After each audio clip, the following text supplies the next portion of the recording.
Pertama-tama saya mengucapkan terima kasih ya pada Krakau K80 yang bersedia mengorganisir ini apa namanya webinar ini. Kemudian pada Indo TCF Center ya, Arya, yang hari ini dia jalannya jauh benar dari pagi ke Sydney dia. Bikin webinar juga sama orang-orang Sydney. Ya tadi pagi. Nah, webinar kali ini judulnya memang rada aneh ya. Ya biasanya soalnya orang kalau kankernya udah sakit, makanannya juga nggak enak gitu ya. Nah, jadi udahlah saya bikin judulnya yang enak aja. Judulnya obat kanker itu ternyata maknyus. Tapi saya harus menyampaikan bahwa yang saya sampaikan ini adalah melulu berdasarkan kepada teori-teori traditional Chinese medicine atau kedokteran Tionghoa, atau saya senang menyebutnya Chinese medicine ya. Gitu. Nah, sambil Arya mempersiapkan slide-nya, mungkin cerita sedikit lah tentang saya. Jadi saya ini dulu dari FKUI, terus udah gitu pernah sekolah kedokteran kerja, pernah sekolah juga administrasi kesehatan lah, ya, khususnya dalam pelayanan kesehatan. Dan kemudian saya ikut sama Fitri, maklum, ke New Zealand. Di sana saya ketemu Chinese medicine, ya.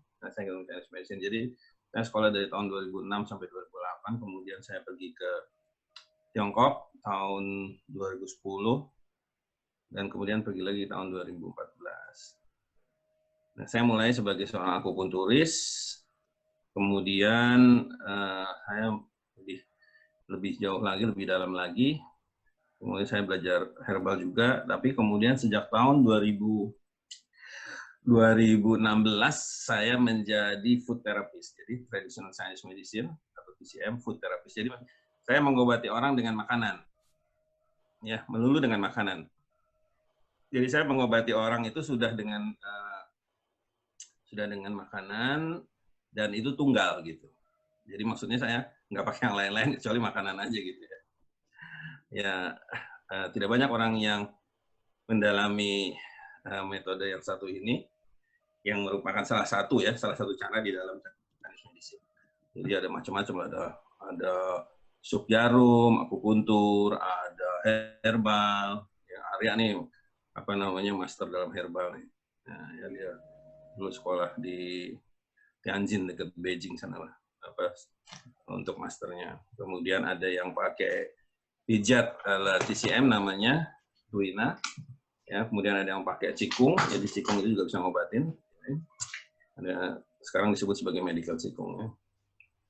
Nah, begitulah saya. Jadi saya sendiri ketemu Chinese medicine, food therapy ini gara-gara saya ini biasalah, saya nggak pernah bisa diam gitu ya. Jadi waktu saya belajar di Nanjing, tempat Arya waktu itu juga belajar,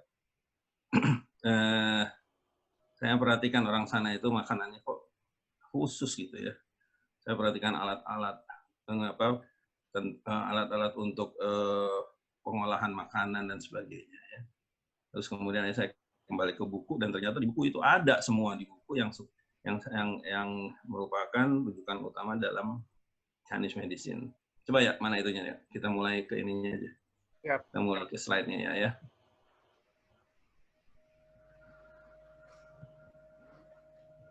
Nanti kalau ada yang udah mulai gemes, mau nanya ditulis aja dulu, atau kirim ke Arya, atau ya daripada lupa, atau bisa dikirim juga tuh, ada ke chat box-nya ada. Jadi itulah judulnya ya, obat kanker itu ternyata enak kok gitu ya, enak, dan nanti pasti heran-heran gitu ya. Nah, jadi saya pilih kanker karena orang sekarang hampir semua satu dunia kenal ya. Kanker dan sangat populer lah. Oke ya, terusnya. Jadi selamat datang lagi ya, selamat berjumpa pada teman-teman Krakau ya. Yang dulu juga suka ketemu ya. gitu ya. Nah ini adalah, jadi ini kerjasama antara Indo TCM Center yang dipimpin oleh Arya dengan Krakau, ya, dan saya sendiri sekarang memimpin sebuah training institute ya, di New Zealand yang memberikan training kepada, khususnya kepada akupunturis dan herbalis, ya, jadi kepada professionals ya, bukan kepada mahasiswa. Oke, kita lanjutkan ya.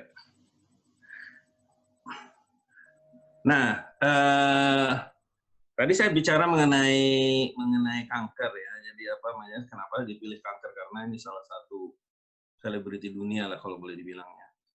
Pada hari tertentu orang itu pakai pita pink ini merah pink ungu ya, seluruh dunia gitu ya, dia pakai semua gitu. Jadi menunjukkan bahwa kanker itu entah bagaimana caranya dan tujuannya, jadi ada orang-orang yang membuat ini menjadi satu istilahnya isu dunia ya, semua orang kenal. Dan lucunya di satu sisi ditampilkan sebagai sesuatu yang lembut ya, yang cantik ya, gitu. Kemudian tapi di sisi lain, silakan ya, ditampilkan juga sebagai yang mengerikan. Nah, cuma yang mengerikannya ini nggak enak, kasihan nih kepitingnya jadi kambing hitam ya. Jadi padahal ini kalau di Indonesia kan udah jadi kepiting saus Padang gitu ya.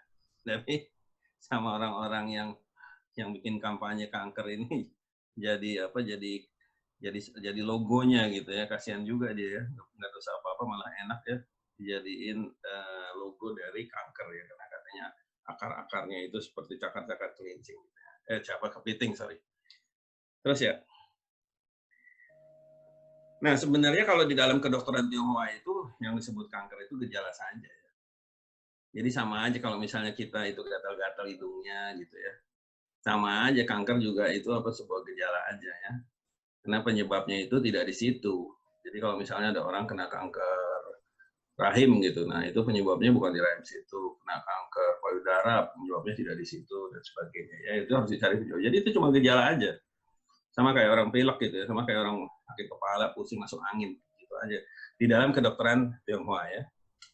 Ya alhamdulillah saya sering mendapatkan pasien kanker, udah lengkap saya dari ujung kaki sampai ujung kepala, termasuk kanker otak ya, dan alhamdulillah mereka yang mau sembuh ya sembuh gitu ya. Nanti saya ceritakan apa yang mau sembuh, yang tidak. Silakan. Nah ini kanker ini katanya itu harus dicari penyebabnya. Penyebabnya itu kalau di dalam kitab Wang Dinejing ya, bagian kedua, bagian pertama itu sebut Suen, bagian kedua sebut Lingsu. Yang kitab ini sudah dicetak 2.300 tahun yang lalu. Ya, pertama kali orang di daratan Tiongkok bisa mencetak tuh 300 tahun sebelum Masehi, mereka udah nyetak ini. Tapi isinya sudah dibahas oleh para pendahulu sekitar 2000 tahun sebelumnya. Jadi umur Chinese medicine itu udah 4.000-an tahun lah. Ya, mungkin malah lebih, ada yang bilang 5.000 ya. Di bab 55 Lingsu disebutkan bahwa yang disebutkan diagnosis dari satu penyakit atau masalah kesehatan adalah asal muasal atau cuyuan kan ya dalam bahasa Mandarinnya. Jadi asal muasal. Jadi bukan potret. Kan kalau misalnya kita punya punya misalnya sakit kulit. Nah, sakit kulit. Itu kan kalau kita lihat kan, oh sakit kulit, misalnya eksim. Saya punya banyak pasien eksim. Eksim dilihat, oh itu kan potret. Kalau ini enggak, kita lacak dari mana asalnya sehingga terjadi eksim. Ya, disebut sebagai cuyuan. Kemarin ada salah satu tokoh PCM Indonesia yang dia mempertanyakan kenapa kamu sebut ini, katanya asal muasal. Ya begitu saya bilang, filosofinya dan teorinya di dalam PCM itu memang berbeda dari kedokteran konvensional kalau boleh disebut, atau kedokteran modern. Ya, jadi diagnosis adalah sama sekali kita harus cari. Jadi nggak orang batuk terus udah gitu dilihat sama paru-parunya, atau orang sesak nafas misalnya, enggak. Orang sakit perut mencret misalnya cuma perutnya, enggak. Gitu. Dicari, dilacak dari mana gitu. Silakan ya.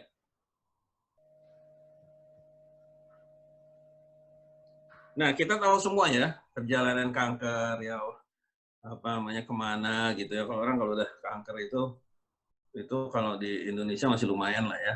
Jadi orang tuh sudah tahu kira-kira kemungkinan besarnya kemana gitu ya. Nah, tapi kalau di luar negeri kanker ini sekarang menjadi suatu, kalau saya bilang sih lebih daripada selebriti, malah menjadi sebuah sebuah, isu untuk menjadikan seorang itu menjadi seperti pahlawan gitu ya. Jadi biasanya terus orang-orang atau kebanyakan juga anak-anak ya yang menderita kanker itu kemudian mereka ditampilkan sebagai pahlawan, kemudian dibawa keliling dunia, dibawa ke sana kemari ya, yang tidak menguntungkan mereka karena badannya udah lemah diajak ke sana kemari pula ya. Tapi katanya kan akan menikmati saat-saat terakhir ya.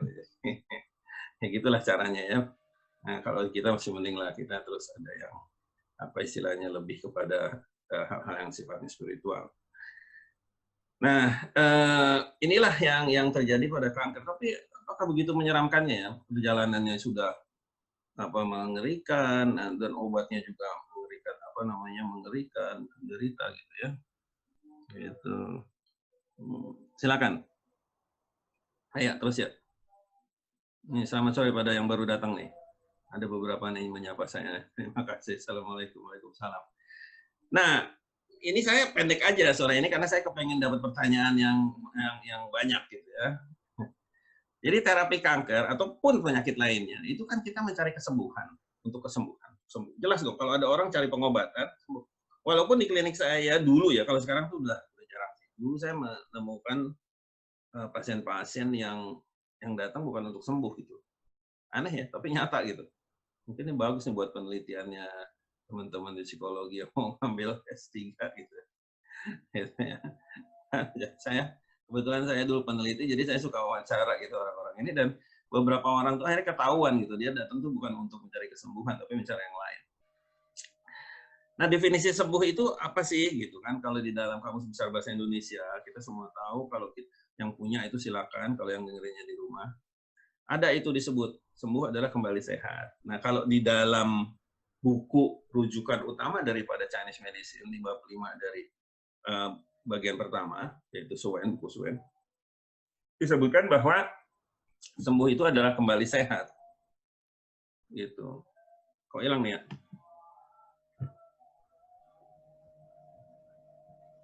Oh ya. Masih ada? Masih ada, Om?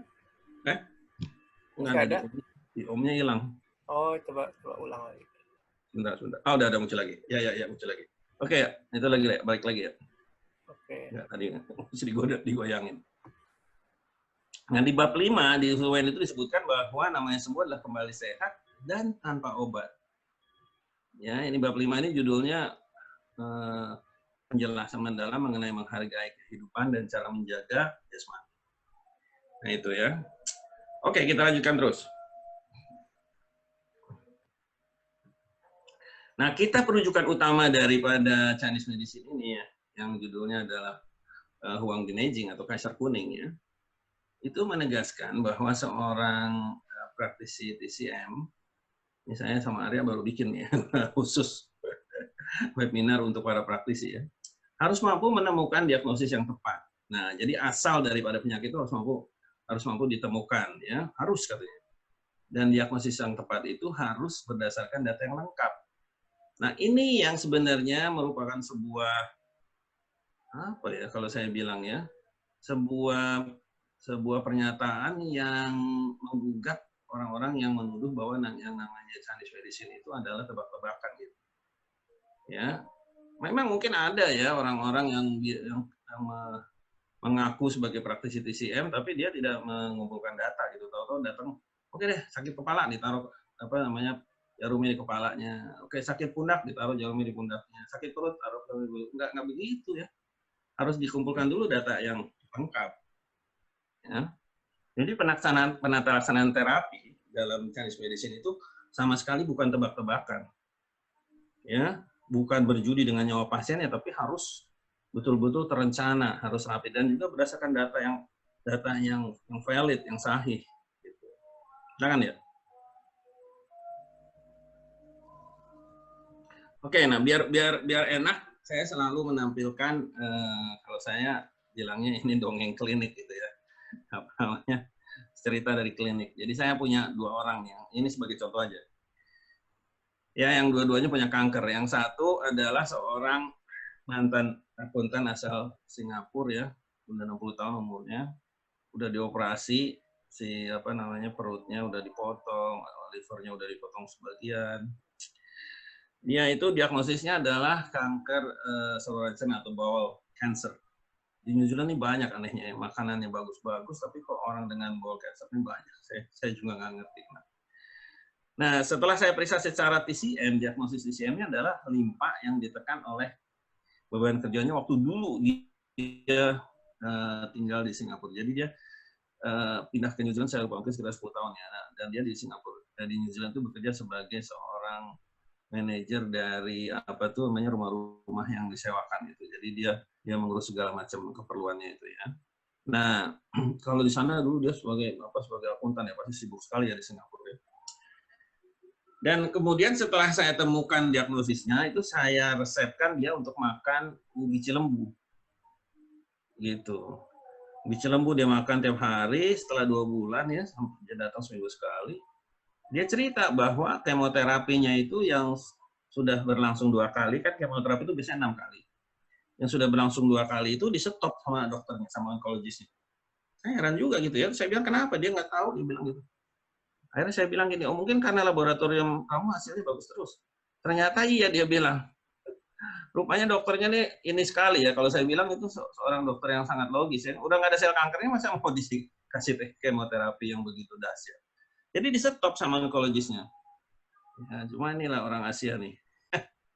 Kalau udah enak dikit, nah dia udah mulai gitu. Dia bilang dia mau liburan dulu ke Singapura, ya mungkin mau syukuran kali ya, potong kerbau kali ya. Atau Singapura ada masih kerbau.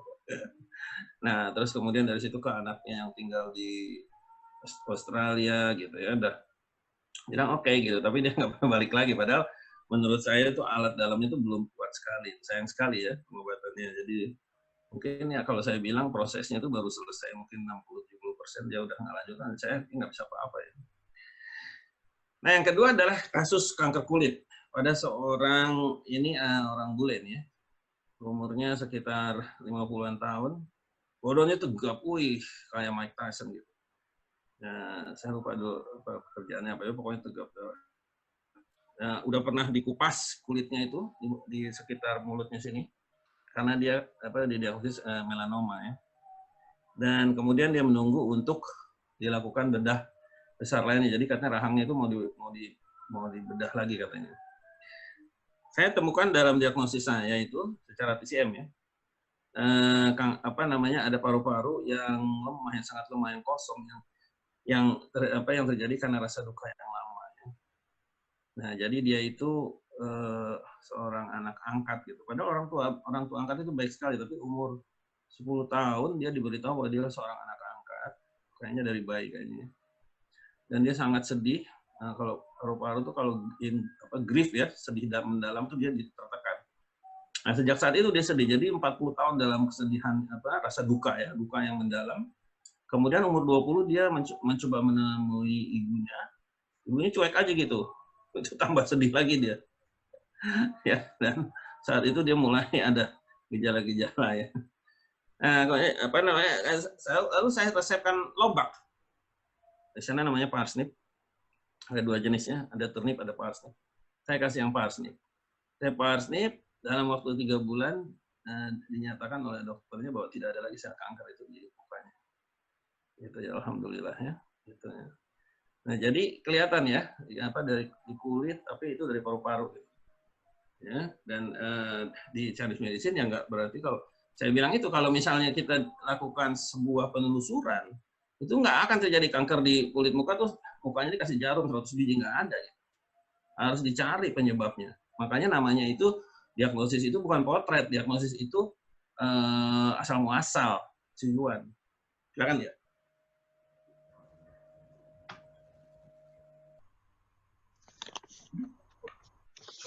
Makanya obat yang saya berikan ini dia ubi cilembu. Ubi cilembu yang bisa dikukus, bisa digoreng, bisa bikin keripik. Enak kan? Makanya saya kan bilang, saya udah janji obat kanker itu maknyus gitu. Saya suka banget ini uji lembu nih. Ya mau dibakar, enak keluar dia. Apa tuh namanya tuh kayak Madunya, manisnya. apa tuh namanya tuh Van itu yang keluar yang coklat-coklatnya tuh. Ya, kayak Manisnya kayak makin keluar kalau dibakar. iya keluar enak sekali makin keluar betul enak Madu. banget itu.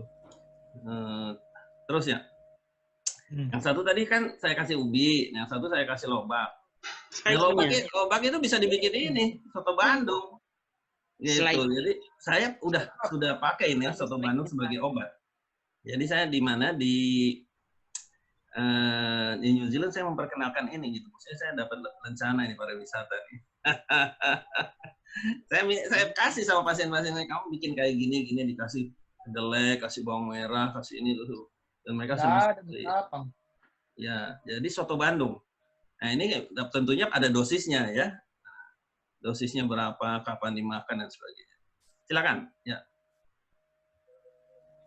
Nah, jadi aku nggak tahu. Jadi mana obat yang repot, yang susah, mahal, rasanya nggak enak gitu ya. Tapi kalau kenapa? Soalnya di dalam TCM atau di dalam Chinese medicine yang original itu apapun nama penyakitnya sama aja gitu. Sama aja kesempatan untuk sembuh dan juga kemanjuran obatnya asalkan ditemukan tadi asal muasalnya. Asal muasal ya yang tepat dari penyakit itu pada setiap individu. Jadi nggak ada Chinese medicine itu nggak ada pengobatan untuk satu kampung, nggak ada. Ya, boro-boro satu rumahnya nggak ada. 2 orang anak kembar yang tinggal di satu kamar, bayangkan 2 orang anak kembar tinggal satu kamar dengan penyakit yang sama itu akan mempunyai diagnosis yang berbeda. Pasti, itu udah pasti. Kenapa? Karena kalau di dalam Chinese medicine itu yang dilihat adalah riwayat hidup, bukan riwayat penyakit. Jadi dilihat dari mulai lahir sampai sekarang dia punya penyakit itu. Apa aja yang pernah terjadi. Nah, itulah yang menjadi faktor yang menyebabkan alat-alat tubuh tadi itu istilahnya tertekan gitu ya, sehingga menjadi lemah. Jadi nggak ada individu baru. Terusan kemarin saya ada SMS dari salah satu tokoh kesehatan masyarakat Indonesia yang temannya sakit, dia bilang bisa nggak pakai jarak jauh, saya bilang nggak bisa, harus ketemu. Gitu, jadi cari aja saya bilang. Ya dia tinggal di Australia, kawannya tinggal di Australia. Oke ya. Nah, jadi saya mau mengulangi lagi, ingin menegaskan bahwa di dalam Chinese medicine yang klasik, yang asli, itu ya, yang disebutkan diagnosis adalah asal muasal atau cuyuan dalam bahasa Mandarinnya dari satu penyakit. Ya, jadi ini sudah disebutkan pada buku yang umurnya tadi saya bilang ya terbitnya udah 2300 tahun yang lalu. Jadi jauh sebelum ada alat-alat kedokteran modern ya. Nah, itu harus dilacak. Gitu. Nah, bagaimana cara melacaknya? Tentunya ada cara pemeriksaannya, dan cara pemeriksaannya itu sangat sederhana ya, nggak perlu alat-alat yang susah gitu. Ya, silakan ya. Nah, sekarang kan menjadi pertanyaan adalah ini kan teman-teman dari psikologinya kalau gitu dari mana asal muasal penyakit itu? Nah, di dalam konsep TCM ya, cara pandang TCM terhadap tubuh manusia ya. Sistem tubuh manusia itu dikelola oleh 5 organ tubuh. Ya, dari sekitar 20-an lah, 20-an organ tubuh yang lumayan besar ya.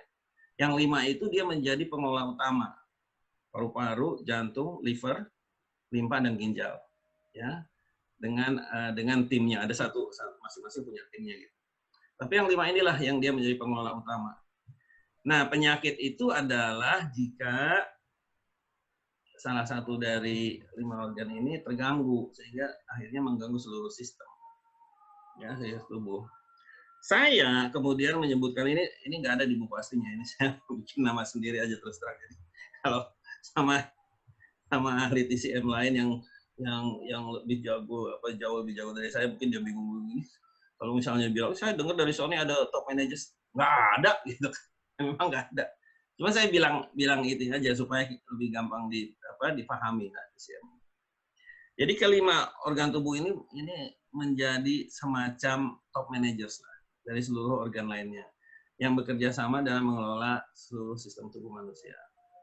Ada disebutkan 5 organ tubuh ini di dalam managing bab 10 dan bab 11 itu. Ya, jadi saya ambil sekali lagi saya ambil semua dari kitab klasik Wang Jin Aging, ya, bukan dari buku mana-mana. Dan kitab ini sudah dipakai jelas ribuan tahun, sejak ribuan tahun yang lalu. Silakan ya.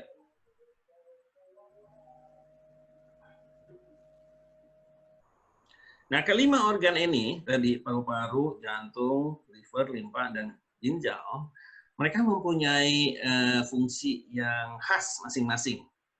Tapi mereka selalu kerjasama antara satu dengan lainnya, selalu berkomunikasi dengan teratur, dengan apa namanya, komunikasinya betul-betul akrab lah gitu. Ini kayak apa namanya, kayak teman-teman di Krakal nih, jadi akrab selalu berkomunikasi ya. Bukan bikin rumor ya, cuma komunikasi. Nah, organ nanti salah satu organ yang lemah atau yang rendah fungsinya, itulah yang akan menjadi awal daripada tergabungnya sistem tubuh yang akhirnya menghasilkan gejala atau gejala penyakit yang dikenal apa sebagai penyakit ya. Kalau di kedokteran Tionghoa itu dikenal sebagai apa namanya gejala saja gitu ya. Jadi kanker yang saya bilang tadi hanya gejala aja dia. Penyakitnya ada di 5 alat itu. Yang lucu ini yang lucu nih. Ini sebenarnya saya suka rada seru nih sama teman-teman sejawat akupunturis atau herbalis lain karena yang lucu itu dari pengalaman saya praktek selama 12 tahun sebagai seorang praktisi TCM, yang lucu itu asal muasalnya itu selalu satu gitu. Walaupun mungkin yang parah gitu bisa 5-5-nya atau bisa 4, bisa 3, tapi penyebabnya itu selalu satu. Ya, jadi ini sebenarnya merupakan tantangan lah kalau buat saya, nggak tahu kalau buat yang lain. Untuk menemukan si satu biang kerok ini, saya nyebutnya biang kerok gitu. Biang kerok. Jadi dia apa namanya selalu dari 1 dari 5 alat tubuh tadi. Terus ya, silakan ya.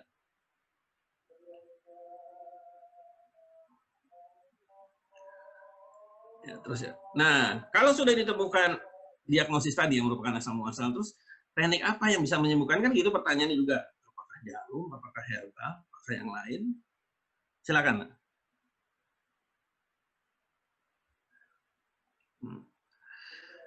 Ya, ada yang tanya apa bisa dapat materinya? Iya, nanti dikasih, sabar-sabar. Tapi kalau nggak ikut dengerin, pusing setengah mati karena cara memandangnya udah lain, cara berpikir lain. Jadi kalau cuma mengharapkan itu aja nanti nggak ada artinya ya, sayang sekali. Nah, di dalam Chinese medicine itu ada banyak cara atau obat yang bisa dipilih. Bisa jarum, bisa herbal, bisa bekam, tapping, bisa meditasi, qigong, tai chi, makanan dan sebagainya. Ya, tetapi semua itu harus memenuhi kriteria sebagai obat. Ya, nanti kita lihat apa sih kriteria obat. Dan harus juga merujuk kepada diagnosis yang tepat. Nah, yang jadi pertanyaan lagi, diagnosis yang tepat itu apa? Kembali lagi saya jelaskan, diagnosis yang tepat adalah asal muasal dari suatu penyakit. Ya, ini catatan yang paling penting. Hanya obat yang sesuai dengan diagnosis yang tepat akan membawa kesembuhan. Itu. Nah, tentunya kalau di Indonesia kita menyembuhkan Tuhan betul. Tapi kan kita harus berusaha dulu. Ya, kalau misalnya ada orang sakit kanker terus udah gitu dia udahlah minum air putih aja lah. Dia berdoa ya mudah-mudahan Tuhan menyembuhkan. Tapi kan ya apa di dalam kitab suci dalam Al-Qur'an apa disebutkan harus juga mencari ahlinya gitu ya. Jadi orang yang bisa menyembuh berarti kalau ahlinya dia harus dilakukannya secara apa tuh namanya masuk akal gitu ya. Silakan ya. Nah, ini yang tadi saya sebut. Kriteria obat tuh apa sih? Ini berlaku untuk semua jenis pengobatan. Nih, tolong dicatat. Ini berlaku untuk semua jenis atau cara pengobatan. Dia harus sesuai dengan diagnosis yang tepat. Dia harus punya takaran atau terukur yang juga sesuai dengan diagnosis yang tepat lagi. Dia juga harus diketahui cara mengolahnya serta waktu untuk mengkonsumsinya. Ini juga yang sangat penting, punya durasi. Jadi nggak ada di dalam Chinese medicine nggak pernah ada obat untuk seumur umur hidup. Nggak ada. Obat itu harus punya durasi. Ya, saya sendiri menemukan praktisi TCM yang kasih obat apa namanya bertahun-tahun gitu kepada pasien saya. Ada saya sampai pasien harus minum selama 8 tahun dan tidak tambah bagus itu ya, malah apa namanya dying gitu ya, sekarat gitu ya. Gitu. Satu lagi yang anak kecil dari kecil dia asma tiap 3 bulan harus dilakukan pengobatan ya terapi. Nah saya bilang ini kapan berhentinya gitu ya.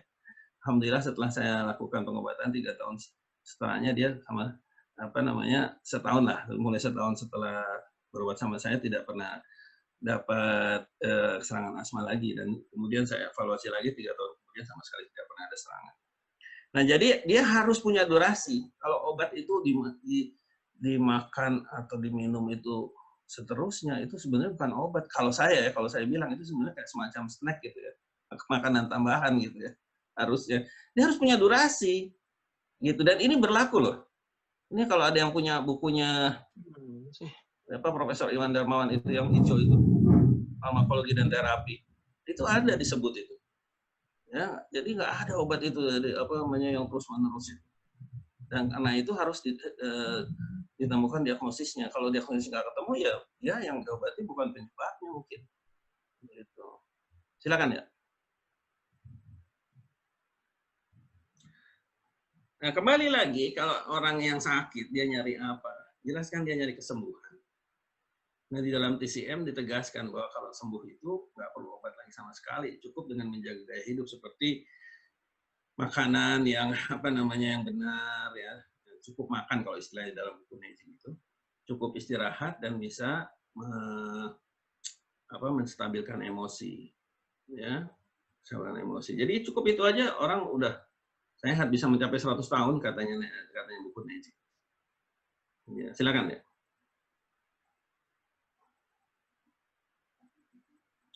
Nah, kalau kita sehat itu bukan kalau di dalam buku Neji itu yang namanya sehat itu bukan hanya sehat jasmani, tetapi juga secara aspek apa namanya emosional, ya, psikologis ya, teman-teman jago psikologi semua.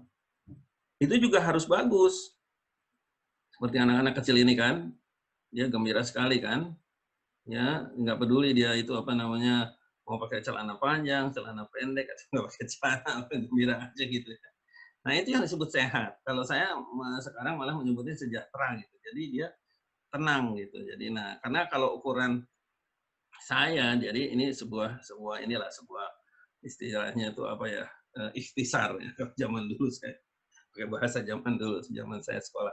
Kalau dibilang ikhtisarnya yang disebut sehat itu adalah enak makan, enak tidur, dan enak perasaan. Dan itulah yang disebut di dalam buku Neijing. Katanya orang kalau mau mencapai 100 tahun ya harus punya itu. Ya, jadi itu sebenarnya sebuah parameter dan sebuah cara juga untuk menjaga kesehatan. Gitu ya. Kita habis kayaknya ya. Oh ya, oke, alhamdulillah. Udah habis ya. Segitu dulu ya sebentar. Jadi begitulah yang bentar dulu ya, bentar yang satu. Begitulah yang bisa saya sampaikan bahwa yang namanya obat kanker itu nggak perlu mengerikan gitu loh. Saya soalnya dulu juga waktu saya masih tingkat 5, saya pernah diminta tolong sama disuruh ya sebetulnya sama senior yang lagi spesialis itu ya, sampai spesialis untuk menyuntikan ya kemoterapi. Wah saya nggak lupa itu teriakannya si pasien itu. Jadi ya kalau di dalam Chinese medicine ya saya nggak yakin gitu kalau orang makan ubi cilembu atau soto Bandung tadi pakai teriak-teriak gitu. Kecuali mungkin kepedesan gitu. Gitu dari saya. Jadi mudah-mudahan bisa memberikan sedikit informasi lah ya mengenai bagaimana Chinese medicine memandang penyakit kanker gitu. Sebenarnya semua penyakit juga mirip juga dengan ini. Tapi begitulah kalau dengan kanker. Terima kasih. Apa namanya yang ini saya udah lihat udah banyak pertanyaan nih. Iya, selamat sore. Assalamualaikum warahmatullahi wabarakatuh. Assalamualaikum warahmatullahi wabarakatuh. Saya mau tanya ini Pak Sony. Ya. Saya dari Bojonegoro, Jawa Timur. Oh gitu. Ya. Ini kan yang tadi dicontohkan tuh yang kasus kanker yang dikasih obat dengan makanan ubi cilembu ya. Iya. Nah, itu tadi kalau nggak salah tuh saya baca kasusnya karena limpa ya. Iya. Limpa. Terus dikasih ubi cilembu. Iya. Nah, kalau sesuai dengan takarannya makanan itu bisa menjadi obat. Nah, kalau pada kasus yang kanker yang tadi itu, dia dikasih dosisnya seberapa, terus masaknya seperti apa, terus sampai berapa lama gitu. Yang untuk kasus tadi. Ya, mungkin itu Pak Sony, terima kasih. Sementara sih itu. Ya, terima kasih Pak Sofi. Itu apa namanya atas pertanyaannya. Jadi gini loh, setiap kasus itu harus ditemukan, saya bilang itu diagnosis yang tepat. Nah, kalau misalnya diagnosisnya limpa, pada diagnosis limpa itu juga ada beberapa jenis, ya, jenis apa bentuk daripada diagnosis. Jadi ada limpa yang kosong, ada yang limpa yang dingin, ada limpa yang darahnya rendah, gitu ya, ada limpa yang C-nya rendah, gitu masing-masing. Nah, masing-masing itu mempunyai keperluan untuk pengobatannya, gitu. Jadi kalau misalnya dia lemah, limpanya lemah, katakanlah misalnya kosong dari si Wicellengguna. Berapa dosisnya itu juga tergantung dari berapa lamanya limpa itu. Jadi setiap individu itu berbeda, setiap diagnosis itu berbeda, nggak bisa. Nah, bagaimana kita bisa tahu? Nah, itu tanggung jawabnya si pemeriksa, tanggung jawabnya si praktisi TCM itu. Dia yang harus bisa menemukan diagnosisnya dengan tepat, ya. Dan ini saya pesankan loh ya, diagnosis dengan tepat, sehingga nanti dia bisa meresepkan dengan tepat juga gitu. Tanpa diagnosis yang tepat, resepnya nggak bakal tepat. Gitu aja, pendek aja. Jadi namanya dosis. Nah, saya itu bahkan meresepkan, mohon maaf pada yang non-muslim, tapi ini saya coba cerita, meresepkan zikir, ya, meditasi secara Islam, dengan dosis gitu, sesuai dengan diagnosisnya gitu. Jadi ada yang setengah jam setiap malam, ada yang 5 menit pagi dan 5 menit malam meditasi. Juga kepada seorang non muslim, ada ya ibu-ibu manajer bank, saya juga meresepkan meditasi. Meditasi itu cuma 3 menit gitu, 3 menit dia pulang kantor gitu. Jadi sesuai diagnosis. Tanpa diagnosis yang tepat, kita nggak bisa membuat resep yang tepat. Jadi menemukan diagnosis yang tepat itu memang tugas seorang praktisi TCM. Apalagi kalau dia udah claiming, ya, dia udah bilang saya ini guru apa namanya TCM atau praktisi TCM senior apa segala macam lah. Nah, kalau dia sudah begitu, dia harus berpegang kepada buku itu, buku Neijing, yang menyebutkan bahwa seorang praktisi TCM harus menemukan diagnosis yang tepat. Nggak bisa lagi dia bilang kira-kira mungkin nggak bisa lagi, nggak bisa dia apa namanya berkilah gitu, nggak ada kata mungkin ya kita coba ini ya gitu, nggak ada. Jadi harus menemukan diagnosis tepat. Nah, akibatnya apa? Konsekuensinya apa? Konsekuensinya dia harus mencari data yang lengkap dari seorang pasien. Jadi datanya harus lengkap, gitu. Nggak bisa tuh asal lewat ketemu gitu ya. Teman-teman Indonesia saya di New Zealand itu nggak suka sama saya soalnya kalau ketemu di mana aja pulang Jumatan ketemu. Ini apa sih obat yang bagus buat saya? Saya bilang nggak bisa saya mesti periksa dulu. Mohon maaf saya bilang gitu. Carilah praktisi TCM, nanti kasih tahu sama saya dosisnya, baru saya kasih tahu makanannya. Masa ditanya gitu aja nggak mau kasih tahu? Nah, kan jadi repot kan. Gitu. Ya, memang kesimpulan saya udah lama sih dari dulu jadi orang jujur tuh repot lah. Temen aja nggak suka gitu, buru-buru orang lain. Ya kayak gitu Pak Sofi ya. Pak Sofi gitu. Iya, terima kasih. Apakah boleh makan ubi cilembu itu? Iya. Untuk supaya sehat. Ini dari Dita. Ada yang tanya.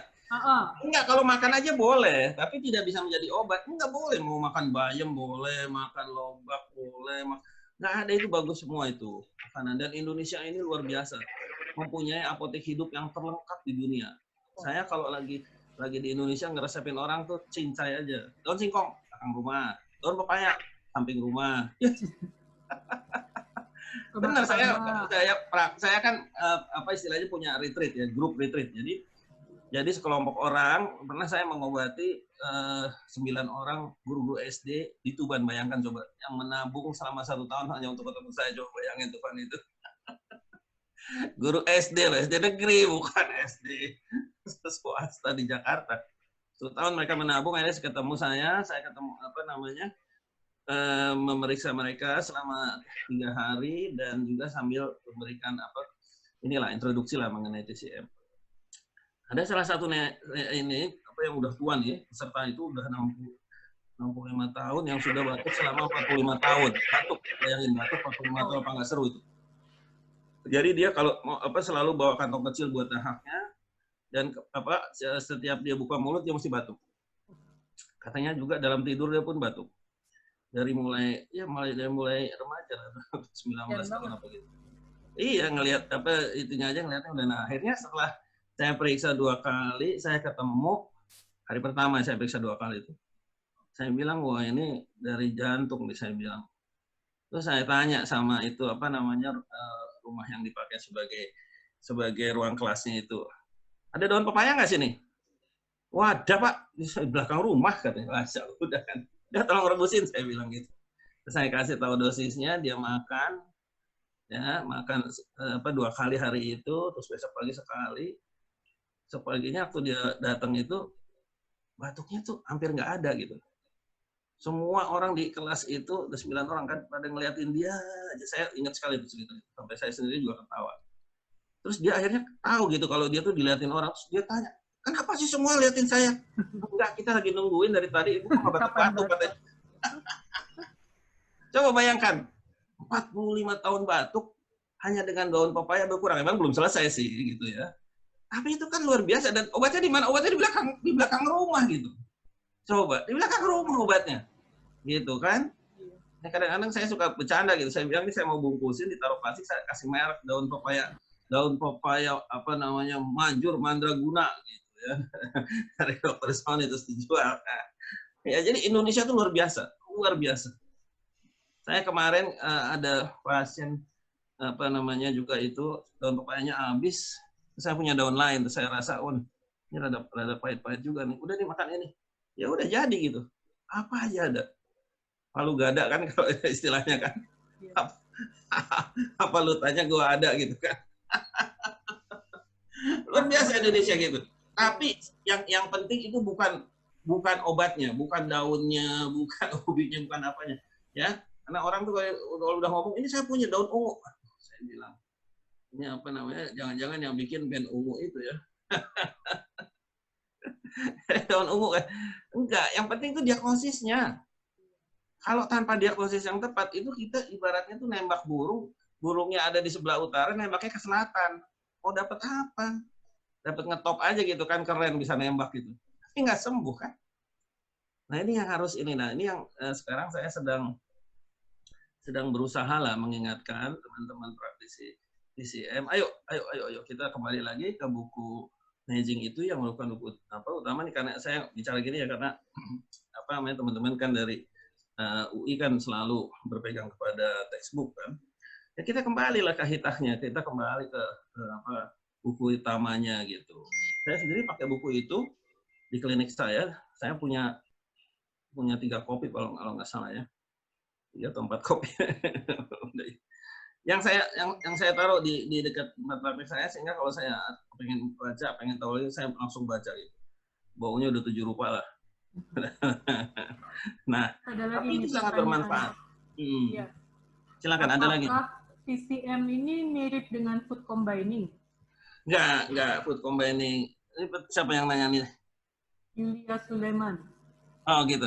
Ya, jadi ini enggak urusan food combining ini. Ini urusan diagnosis, beda. Jadi enggak ada food combining. Kalau dia dikasih ubi cilembu, yang dicombine-nya apa gitu? Food combining kan ada beberapa macam gitu. Nah, karena apa? Karena di dalam Chinese medicine itu kita tidak mengobati gejala. Nah, kalau dia mengobati gejala, jadi mesti dikombin, mesti dikombinasi. Enggak. Ya harus titis katanya, harus tepat gitu.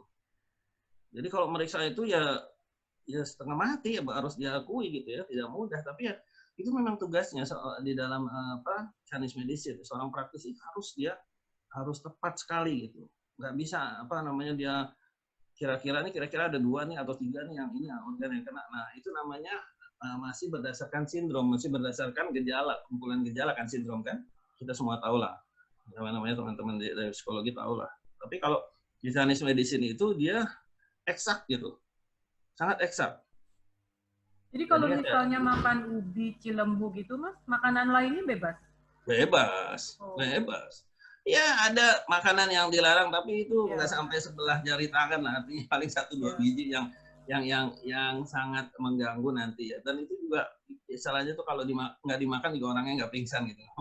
Misalnya tadi lobak ya Mas, yang soto Bandung, itu kan daging merah kan, daging sapi. Kan katanya daging merah itu nggak bagus gitu. Nggak ada tuh, nggak ada. Kita tuh nggak ada kalau di dalam Chinese medicine ya kalau misalnya orang yang nggak suka, misalnya nggak suka daging mau dikasih yang lain atau tidak dikasih apa-apa, yang penting si lobaknya itu ada. Kalau di pengobatan, kalau saya sudah meresepkan si lobak itu biasanya malah si lobak itu hanya direbus, dimakan misalnya beberapa lapis itu pada waktu kapan makan itu harus yang namanya obat itu. Seperti yang tadi saya bilang, kriteria obat itu bisa ditanyain sama dosisnya ya. Iya, ditanyain sama yang keluarganya dokter segala macam itu harus ada. Dan di dalam Chinese medicine itu ada di bukunya. Bahwa orang itu sekarang cuma pokoknya itu aja, peras aja jeruk nipis 2 biji, nanti dimasukin termos, nggak bisa. Harus ada dosisnya. Dosisnya harus tepat. Kenapa? Bagaimana caranya dosis supaya tepat? Diagnosisnya harus tepat. Diagnosisnya gitu, jadi nggak ngelantur gitu. Kita tahu misalnya sekarang kita mau misalnya ada masalah besar, menurut orang masalah besar, kita udah nyediain tank, bulldozer segala macam, nggak tahunya yang diperlukan cuma penepok lalat aja gitu. Ngapain juga nggak usah pakai M16 itu minjem gitu tetangga ya, nggak ada. Kalau misalnya cuma penepok lalat aja yang kita perlu ya itu aja gitu. Jadi saya ngobati anak misalnya leukemia kemarin nih, umur 3 tahun, leukemia. Gitu. Setelah saya periksa itu nggak bisa sekali loh ya. Saya bukan Dewa Sakti Mandraguna gitu. Bisa 5 kali juga ya, setengah mati saya. Anak kecil setengah mati meriksanya.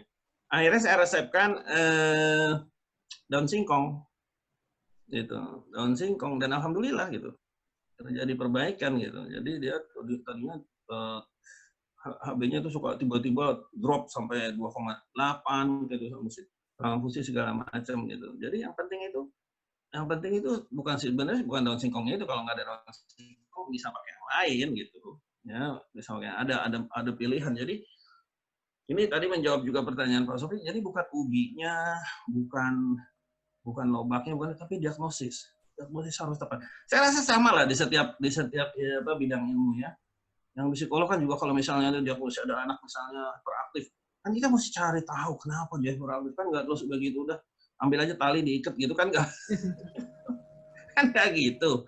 Sama juga orang misalnya yang di teknik mau bangun jembatan, panggil udah kontraktor, tukang beton, dah masukin aja itu ke bawah, kan nggak juga. Periksa tanahnya, periksa segala macam.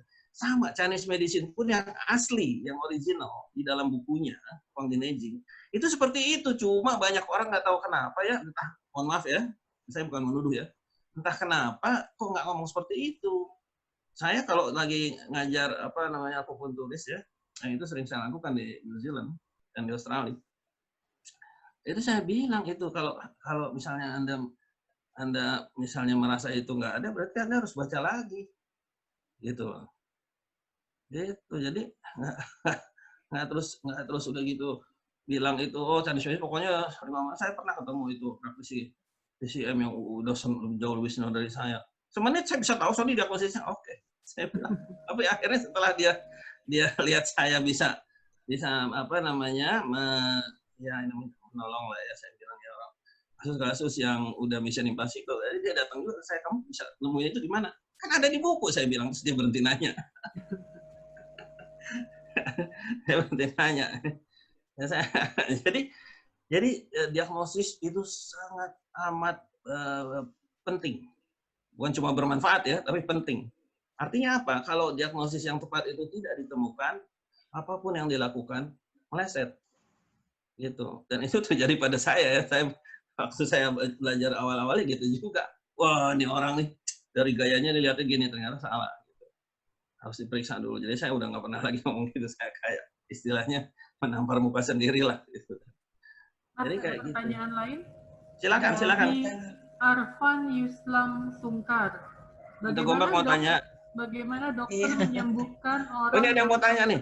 Tunggu bentar Fani. Ini ada tante tunggu. Monggo tante. KKN ya tante ya. Iya, ya monggo nih. Assalamualaikum warahmatullahi wabarakatuh. Jadi setelah saya mendengar semua, apakah betul bahwa meskipun sakit usus dan sakit usus tetapi obatnya tidak sama?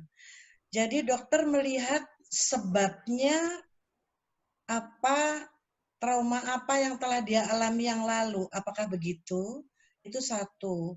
Terus yang kedua, apabila itu kanker anak dan dia belum lama hidup di dunia, ada yang bayi kanker anak, apakah dokter juga mencari diagnosanya dari dalam? Itu yang kedua. Terus yang ketiga, tentang obat durasi, Dok. Obat durasi, lalu bagaimana dengan orang tua kayak kita minum obat degenerasi udah puluhan tahun dan semua dokter yang didatengin akan berbuat begitu. Jadi ya memang saya udah puluhan tahun minum karena ada macam-macam penyakit. Jadi nggak dikasih durasi, padahal itu juga bukan snack, mahal banget soalnya, Dok. Itu pertanyaan saya. Terima kasih. Oke ya, terima kasih. Sebentar ya Fani, saya jawab dulu ini ya. Iya. Jadi gini loh. Saya mungkin jawab gabung-gabung aja nih. Jadi kalau di dalam Chinese medicine ya, saya tadi udah menjelaskan. Yang dilihat itu adalah riwayat hidup, bukan riwayat penyakit. Gitu. Satu itu ya, itu yang paling penting dulu. Kemudian yang tadi obat usus, sama-sama penyakitnya di usus, obatnya beda. Tentu aja semua itu apa yang ditampilkan oleh badan kita itu hanya gejala. Gitu. Saya punya pasien migrain banyak saya. Ada satu dari jantung, satu dari ginjal, satu dari liver, macam-macam. Nah, yang menarik, saya punya pasien jerawat. Jerawatan apa sih ininya hebatnya? Coba bayangin. Saya punya, kalau misalnya ada waktu, Anda Gombak bisa pergi ke Instagram saya namanya Kongsone. Jadi @kongson itu @kong terus underscore son son terus underscore lagi @ie. Misalnya itu saya nulis pengalaman di klinik ya, bukan testimonial soalnya saya nggak pakai alamat di situ. Jadi kalaupun pakai alamat juga jauh banget ke New Zealand. Nah, jadi suka ada yang ngeledekin lu nyari pasien. Saya bilang iya syukur kalau ada yang mau terbang film. Nah, di situ saya cerita. Nah, salah satunya adalah saya cerita sedikit lah ini mengenai jerawat. Jadi saya punya pasien jerawat dua. Satu orang Singapura yang udah tinggal di New Zealand, umurnya sekitar 30, ahli komputer. Udah jerawatan dari zaman SD, ya pokoknya udah sampai butek lah, sampai judek lah nyari obat. Udah dan ya dia dengan keahliannya sebagai seorang programmer ya dia bisa bayar dokter kulit mana aja lah. Itu. Tapi muncul lagi nanti sebentar lagi. Yang satu anak umur 17 tahun datang dari Nanjing tempat saya sekolah. 17 tahun ini dia punya jerawat juga, tapi baru jerawat. Oke. Nah, yang umur 30 itu saya obatin pakai ikan. Sembuh alhamdulillah. Ya, wah senang sekali ini dia lagi udah beberapa waktu nggak ketemu saya, dia rada kesel karena dia bilang nggak bertanggung jawab. Ya, tapi sembuh. Yang kedua ini anak umur 17 ini saya obatin pakai teh pare. Nah, teh pare sembuh juga alhamdulillah gitu. Sembuh juga dan yang yang 1 yang 30 itu dia begitu sembuh dia boleh dibilang nggak kembali lah, paling 1-2 biji muncul kadang-kadang. Kalau yang 17 ini muncul karena apa? Karena situasinya itu masih tetap ada. Jadi bapak ibunya bercerai dan itu dia membuat dia sedih. Nah, jadi saya kasih pare karena jantungnya ditekan oleh situasi. Jadi sama-sama jerawat gitu. Jadi nggak ada gitu karena jerawat dipasangin jarum. Bayangkan kalau jerawatnya 100 biji, ada jarum 100 biji di muka gitu. Nggak ada gitu. Nah, jadi terus ya itu tadi semua dilihat riwayat hidupnya. Kalau anaknya baru lahir, kok bisa aja gitu loh. Nah, pasien saya yang ini yang tadi saya cerita leukemia, yang pernah ditransfusi karena HB-nya pernah 2,8. Itu saya menemukan bahwa dia itu pernah punya pengalaman sedih. Gitu. Anak umur 3 tahun loh. Gitu. Jadi enggak tentu, dan anak itu dia ini beberapa sahabat dari almarhumah gitu. Itu kan spesialis anak, spesialis psikologi anak. Nah, itu kan tahu kan kalau ada sesuatu kan bisa ditemukan melalui wawancara, melalui observasi dan sebagainya. Sama di Chinese medicine, cuma kalau di Chinese medicine dilihat dari dari nadi dan dari lidah, dilihat ada. Iya, lidah. Nah, kalau udah ketemu ya itu yang diobati gitu. Jadi satu, tidak ada yang namanya pengobatan kolosal kalau boleh dibilang gitu. Satu kampung gitu nggak ada. Iya. Nah, yang kedua itu dia setiap orang itu mempunyai riwayat hidup yang unik, yang berbeda. Nah, itu yang kita harus baca. Gitu, harus. Nah, kadang-kadang orang tuanya nggak sadar, anaknya apalagi anak kecil mau ditanya apa. Tapi kelihatan gitu. Dan setelah diobati, alhamdulillah nih yang umur 3 tahun dengan leukemia ini, ibunya barusan ketemu saya. Dan cerita gitu, bahwa anaknya itu udah lebih istilahnya lebih tangguh, karena tadinya kalau jalan ya mungkin karena HB-nya rendah ya, dia ini kalau dari pandangan seorang dokter, dia terus kemudian berhenti dulu jongkok gitu. Kayak orang kehabisan nafas. Sekarang enggak gitu, bisa main lari-larian gitu. Dan bisa istilahnya kalau dulu tuh ikut aja, mau disuruh apa diam. Kalau sekarang itu udah punya opini gitu. Ya mungkin juga umurnya bertambah, tapi tidak ada lagi masalah seperti dulu, katanya suka sakit perut lah atau segala macam, sampai waktu ke rumah sakit itu ya karena sakit perut hebat. Setelah diperiksa di laboratorium ternyata HB-nya rendah. Jadi bisa gitu, walaupun memang susah ya meriksa anak kecil tuh. Kalau lagi winter aja saya sampai keringatnya segede-gede jagung saya kalau diperiksa. Iya. Ya, alhamdulillah, artinya saya ketemu ini yang tadinya saya hampir 3 tahun yang lalu saya hampir berhenti praktek gitu, karena ya riwayat hidup saya ada sesuatu yang terjadi. Nah, tapi terus kemudian ada kawan saya yang mengingatkan, nggak bisa sebenarnya. Itu hidup buat siapa katanya? Buat Tuhan apa? Buat lo katanya. Gitu, tapi alhamdulillah ya tadinya saya sudah sempat berhenti gitu, karena ya itulah saya pikir ini orang sehat segar bugar tiba-tiba pergi gitu ya. Tapi ya itulah ceritanya. Jadi memang setelah itu saya alhamdulillah mulai memperkenalkan food therapy kemana-mana, saya ngajar. Ya ini terima kasih buat teman-teman kalian mau dengerin saya, dongeng saya kan. Kemarin ada yang nawar saya, mau nggak nih ngomong diri? Enggak, saya bilang. Dokter Sony jauh banget soalnya, jadi saya cuma tukang dongeng. Saya cuma tukang dongeng, saya bilang. Iya, insya Allah ada waktu bisa. Terima kasih. Iya, jadi itu Tante Gombak kalau bisa menemukan orang yang bisa memeriksa sesuai dengan DCM itu sangat bagus gitu. Karena dari situ kalau udah ada diagnosis bisa dibuatkan resep yang tepat yang bisa. Di Indonesia siapa, Dok? Nah, kalau di Indonesia itu saya punya murid ini nih, Arya ini yang jadi organizer-nya nih di sini. Arya siap-siap.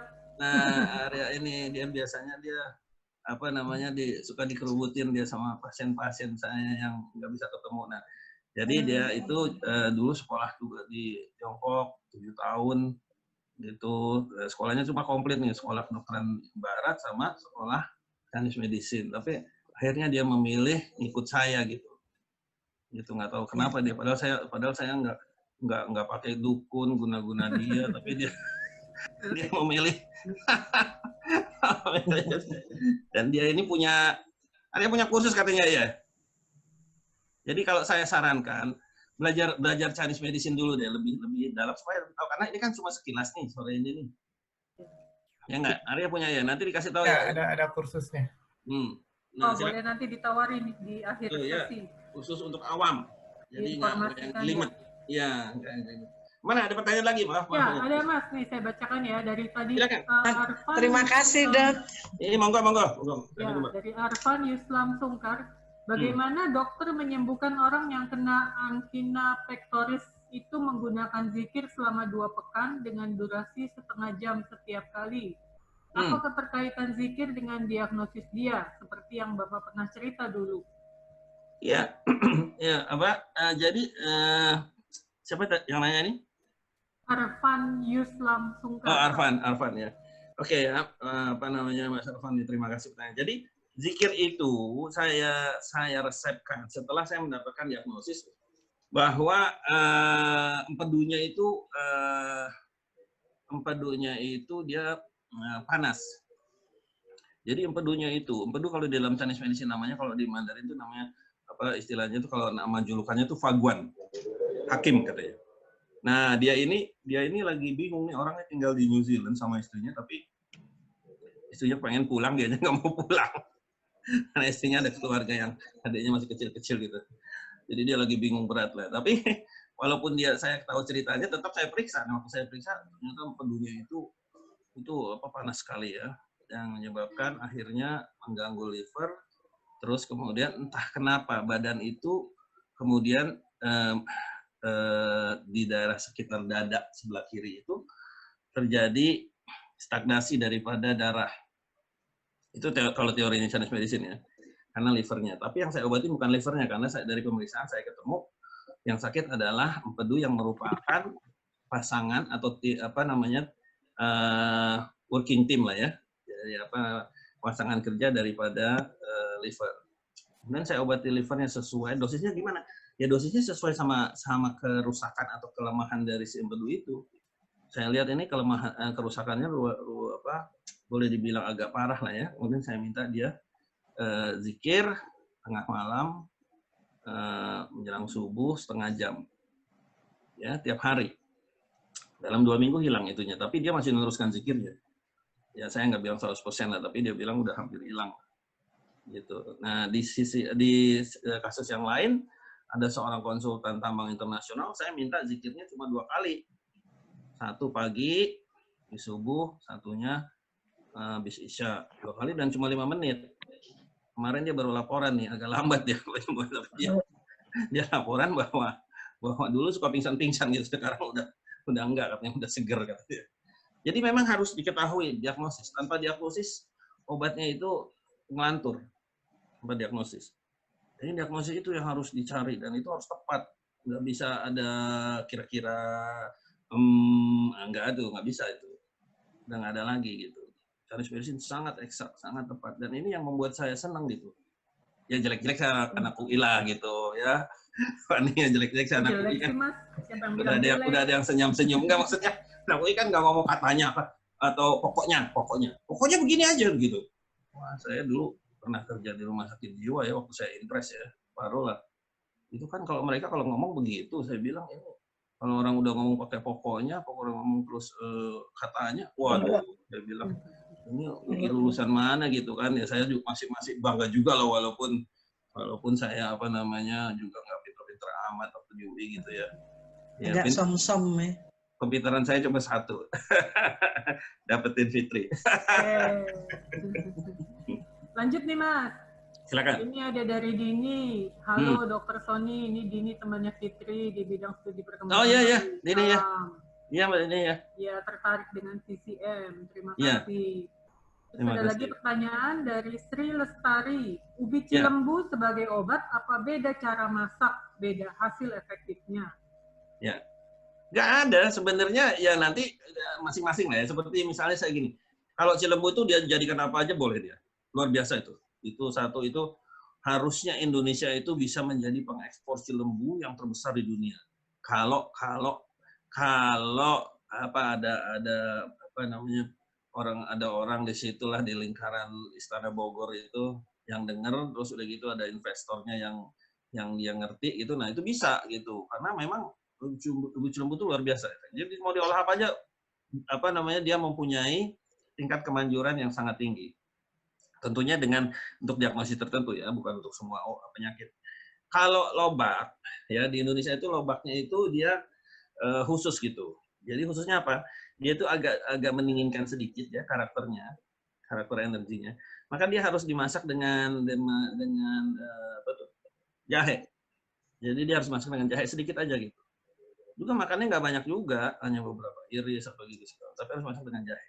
Nah, lobak itu dia bagus kalau diagnosis tadi itu, diagnosis utamanya itu adalah paru-paru yang lemah gitu. Jadi Kalau COVID menyerang paru-paru, makan lobak bagus teman. nah, akhirnya ke situ juga nih, bagus nih bertanya. Jadi kita kalau COVID masuk perangkap. Iya, saya emang udah siap ini. Insya Allah saya mungkin dalam 2 minggu lagi lah saya kasih apa itu namanya webinar juga untuk teman-teman di Depkes, teman Pusdiklat ya, mengenai cara meningkatkan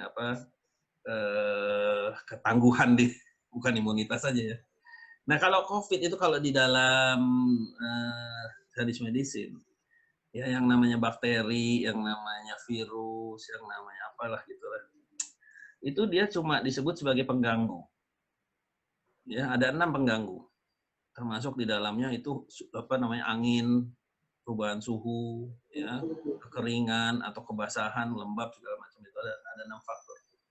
Artinya gini, yang dilihat itu sebenarnya tetap adalah penyebab utamanya itu orangnya lemah. Karena kalau badan kita atau organ-organ kita kuat, maka kita akan dilindungi oleh organ-organ itu. Akan lindungi. Ya, jadi misalnya paru-paru itu kan tugas utamanya adalah selain dia untuk bernafas ya, paru-paru, juga dia untuk membentuk semacam pelindung diri. Jadi APD kita tuh udah ada. Tuhan itu sudah memberikan APD kita. Nah, yang mengelola siapa? Yang mengelola tuh paru-paru. APD-nya itu. Nah, kalau ada orang kena, berarti yang manajernya si APD itu nggak beres. Nggak beres APD-nya gitu. Nah, untuk menjaga supaya si manajer itu terbugar, supaya tangguh, nah itu ada caranya. Gimana cara membuat supaya paru-paru ini menjadi selalu pada level yang bagus gitu. Ya, jadi misalnya paru-paru harus dijaga dari angin dingin, dijaga dari minuman dingin, gitu ya, makanan dingin. Nah itu. Terus kemudian ada makanan-makanan yang mempunyai energi yang dingin. Ya, dia nggak banyak, percaya sama saya, nggak banyak. Gitu. Jadi, nah itu aja yang dihindari gitu. Ya, dan itu gimana caranya supaya kita tetap tangguh. Tangguh itu bukan cuma soal imunitas saja dari segala macam. Nah, supaya kita tangguh itu ya kita harus menjaga supaya alat-alat dalam kita berfungsi dengan optimal, bukan maksimal. Jadi dalam Chinese medicine itu luar biasa ya. Dia nggak ada kalau limpa bagus dia berfungsi 100% enggak. Itu 60% udah cukup. Nah, kalau dia bagaimana caranya supaya dia berfungsi optimal, dia harus menjaga pada suhu tertentu.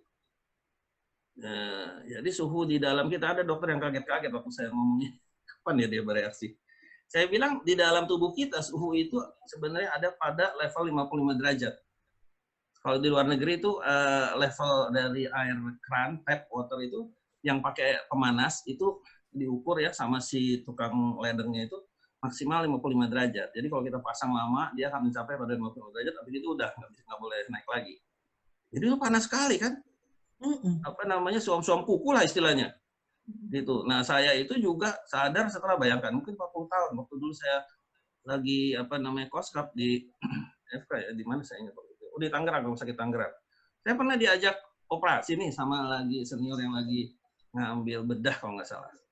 Dioperasi lah, buka perut lah, terus udah gitu karena saya lihat darah begitu banyak segala macam, namanya juga anak umur 22 atau 23 tahun waktu itu. Ya, saya mundur-mundur gitu, dipegang tangan saya, dimasukkan ke dalam perut itu. Saya ingat banget.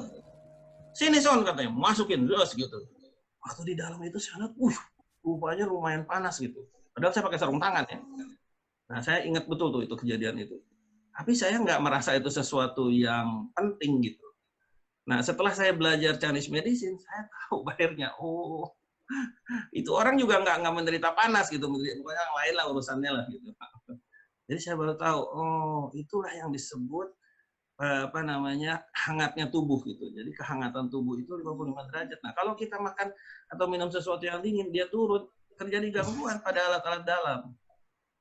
Gitu. Jadi orang-orang yang tidak menjaga makanannya atau minumannya, artinya minuman dan makanan yang hangat, itu dia sebenarnya ya kalau boleh dibilang saya apa namanya menantang badai lah kalau boleh dibilang.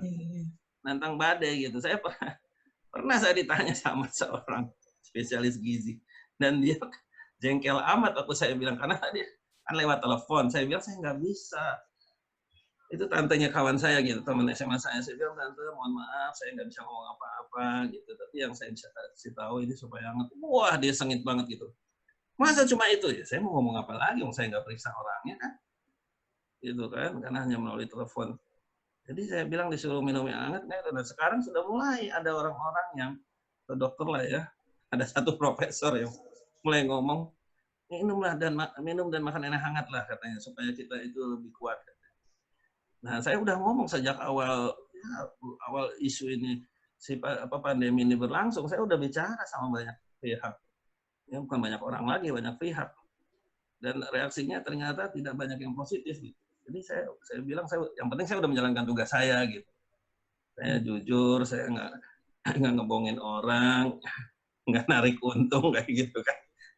Tapi memang itu dia orang kalau zaman sekarang kalau yang jujur udah itu ya. Patut dicurigai. Masa orang cuma disuruh minum air hangat gitu kan. akhirnya macam-macam lah, kayu putih lah, inilah, itulah segala macam. Minum hangat aja sama aja gitu kan. Nah, jadi ya itu saya kalau udah baca berita itu saya bilang, oh oke lah saya bilang. Kemarin nih ada yang teman saya yang mendorong saya untuk homologi, enggak, saya bilang terima kasih, saya bilang udah cukup saya bilang gitu. Ibaratnya saya kalau udah digebukin udah sampai gepeng gitu. Jadi ini mohon maaf jadi curhat. Tapi gitulah. Jadi kembali dari pertanyaan yang COVID, sebenarnya nggak susah gitu membuat diri kita itu lebih istilahnya lebih tangguh gitu. Ya itulah makan dan minumlah yang hangat, udah itu aja gitu. Ya tapi kan kepengen yang es, ya pokoknya saya udah kasih tahu gitu kalau di dalam tubuh kita itu kalau suhunya turun maka pertahanan tubuh juga turun gitu loh, karena fungsi alat-alat turun. Ya udah saya bilang gitu. Ya soal percaya apa enggak ya mungkin kadang-kadang ada orang yang kepengen eksperimen sama dirinya sendiri kan, saya bilang ya silakan aja gitu kan. Kalau saya sih nggak mau gitu. Ada lagi nggak? Ada lagi Mas, masih banyak. Banyak loh. Banyak. Dari Andi Santoso, dokter sebagai terapis Chinese medicine yang paling sangat berkesan dalam menyembuhkan pasien. Sakit apa, prosesnya bagaimana? Paling berkesan, banyak sekali.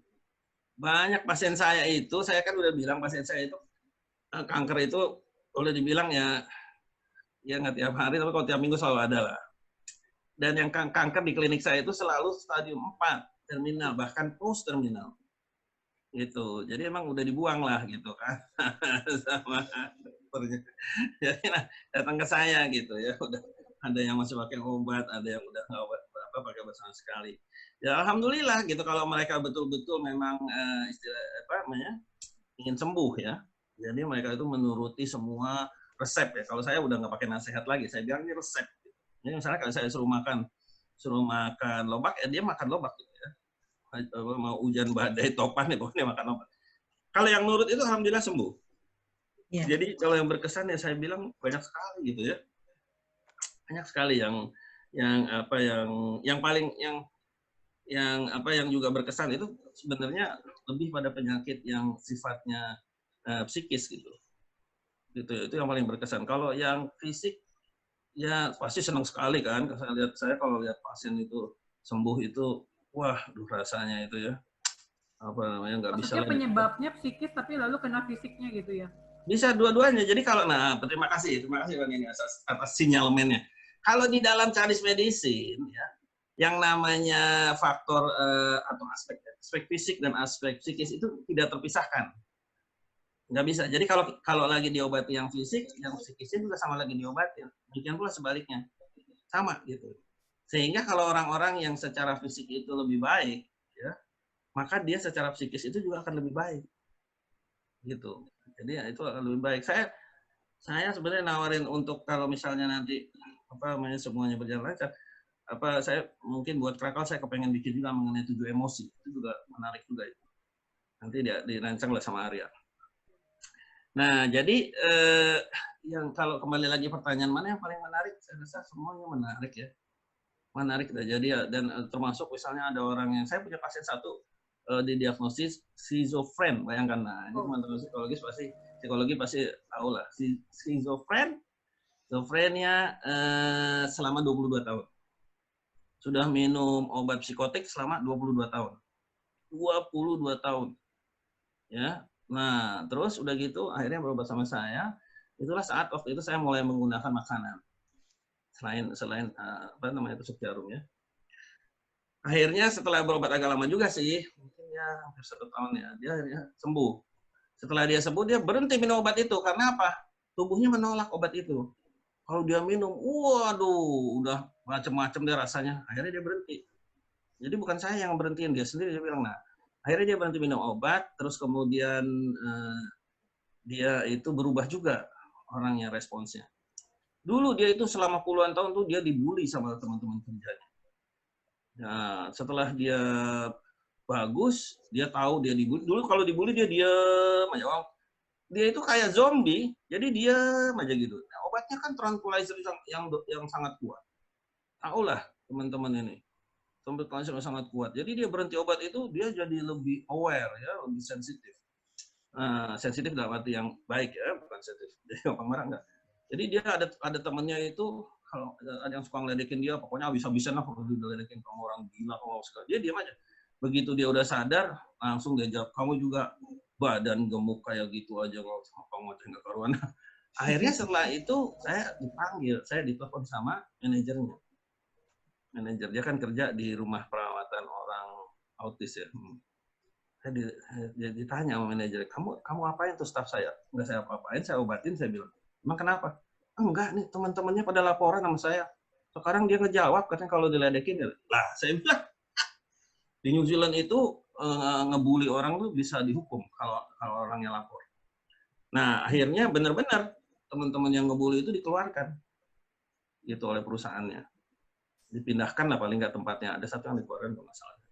Nah, jadi itu. Nah, dia kemudian dia nggak berkeluarga, dia sendiri kan. Pada umur sekitar hampir 60 dia beli rumah.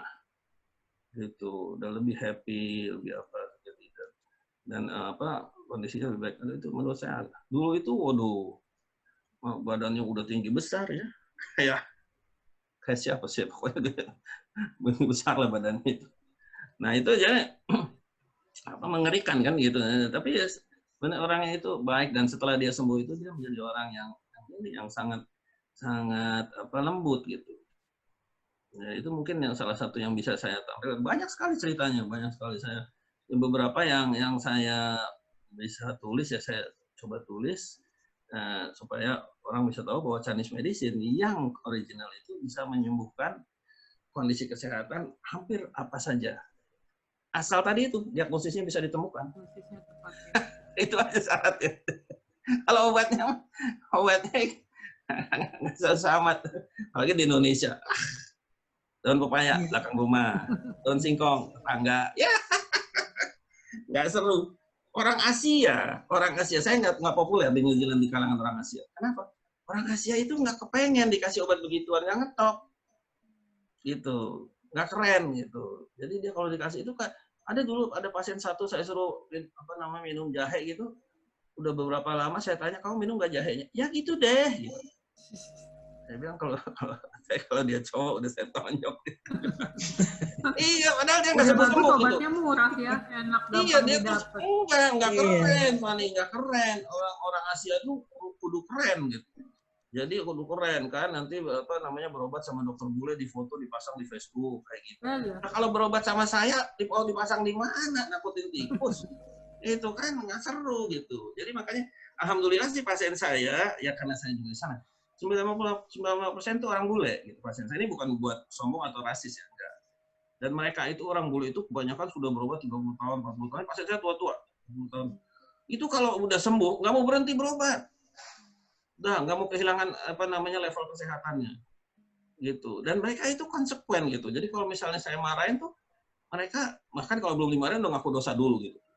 saya kemarin makan yang kamu larang gitu, soalnya saya ditraktir sama teman, misalnya kayak gitu, udah ngaku duluan gitu. Jadi lebih enak gitu kalau misalnya mereka keterlaluan, ya saya cuma ngomong sini aja, sebenarnya yang apa namanya, yang dokter itu kamu atau saya, misalnya kayak gitu tuh udah keras banget kan. Dan buat mereka itu udah luar biasa keras, nggak perlu saya itu apa teriak-teriak. Kalau orang Asia nih sampai saya perlu bukain pintu, udah kau pulang aja deh, obatin diri sendiri gitu. Nanti kalau dari kayak gitu baru dia itu nanti cerita, wah orang Indonesia satu negeri itu cuma 4.000 orang tahu semua, kalau berobat ke dokter suami repot gitu. Ya repot lah, orang apa dia datangnya semaunya, minum obat seenaknya, ya susah lah. Udah gitu nggak sembuh itu nyalahin gitu. Itu kayak gitu. Ya begitulah. Jadi kalau yang berkesan ya itu tadi banyak sekali masalah psikologis ya. Ini mohon maaf ini kalau ada yang itu saya nggak bukan, cuma satu lagi misalnya saya punya beberapa pasangan yang hampir pisah, kemudian saya obati salah satunya akhirnya nggak jadi karena perubahan daripada alat-alat dalam yang menjadi lebih baik itu membuat emosinya itu lebih stabil gitu, jadi nggak jadi gitu. Banyak cerita lucu soal itu ya. Saya suka ledek-ledekin gitu, katanya kamu waktu itu udah benci banget sama suami kamu. Enggak, dia suami paling baik di dunia. Oke, siapa lagi nih ada nih? Nih ada lagi nih Mas. Ya, silakan. Lucia Palulungan. Tadi disampaikan diagnosis harus dilakukan dengan cara bertemu langsung. Di mana saja ada pengobatan ini? Adakah di Makassar? Yang namanya praktisi TCM di Indonesia itu ribuan, banyak sekali. Bahkan di antara ribuan itu kan yang artinya recommended lah Mas, gitu, yang bisa diagnosisnya tepat gitu. Saya nggak bisa ngomong kalau soal recommended sih, karena apa tuh namanya ya seperti yang saya bilang tadi ya Pak, yang penting itu dia memahami Neijing dan menggunakannya gitu. Jadi kalau mau gampang ya lihat aja apakah dia misalnya memeriksa nadi, memeriksa lidah gitu. Nah, nanti kalau misalnya sudah dua itu dikerjakan, mudah-mudahan dia menggunakan metode dari Neijing gitu, Wang Di Neijing. Tanya kali ya, buku pinternya apa gitu. Saya rasa kalau jadi anak UI sih nggak usah takut, nggak usah ragu-ragu, tanya aja gitu. Ini dari Neijing ya gitu. Dia bilang AU ya udah cari lagi yang lain. Iya. Atau malah dia tanya ya, Neijing apa tuh? Wah. Coret. Udahlah. Iya, oke. Ini nih ada ini nih. Udah. Ini ada nih, ada siapa nih?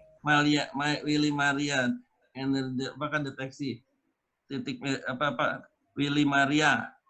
Mohon info apakah deteksi energi organ penting dalam seluruh tubuh dengan terapi pijat meridian termasuk juga TCM.